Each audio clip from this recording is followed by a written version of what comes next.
السلام علیکم ورحمۃ اللہ وبرکاتہ۔ نحمدہ و نصلی علی رسولہ کریم، اما بعد فاعوذ باللہ من الشیطان الرجیم، بسم اللہ الرحمن الرحیم۔ عورت کی رضا کے بغیر نکاح کرنا جائز نہیں۔ ان ابی ہریرہ رضی اللہ تعالی عنہ ان النبی صلی اللہ علیہ وسلم قال لا تنکح الایم حتی تستعمر ولا تنکح البکر حتی تستأذن۔ قالوا یا رسول اللہ صلی اللہ علیہ وسلم وکیف اذنها قال ان تسکت۔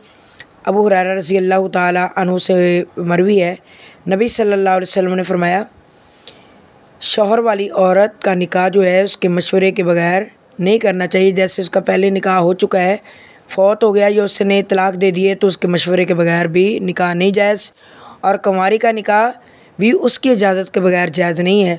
لوگوں نے عرض کیا کہ اے اللہ کے رسول، اس کی اجازت کیسے ہوگی؟ فرمایا اس کا خاموش رہنا، یعنی لڑکی کا خاموش رہنا ہی اس کی رضامندی ہے۔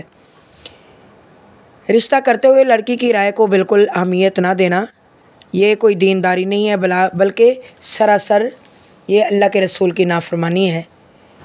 اسی طریقے سے صحیح عقیدے والی لڑکی کا نکاح بد عقیدہ شخص کے ساتھ نہیں کرنا چاہیے۔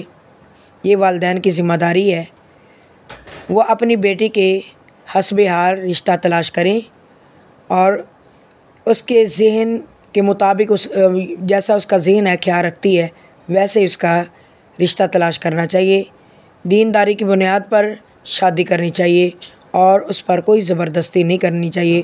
بعض اوقات ایسا بھی ہوتا ہے والدین نامناسب جگہ اپنی بیٹی کو بیانا چاہتے ہیں، ایسے موقع پر بیٹی کی رائے جو ہے وہ انتہائی اہمیت کی حامل ہوتی ہے۔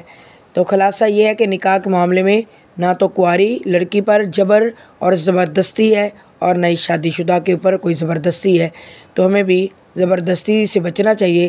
اللہ تعالیٰ ہمیں سب کو عمل کی توفیق دے، آمین ثم آمین۔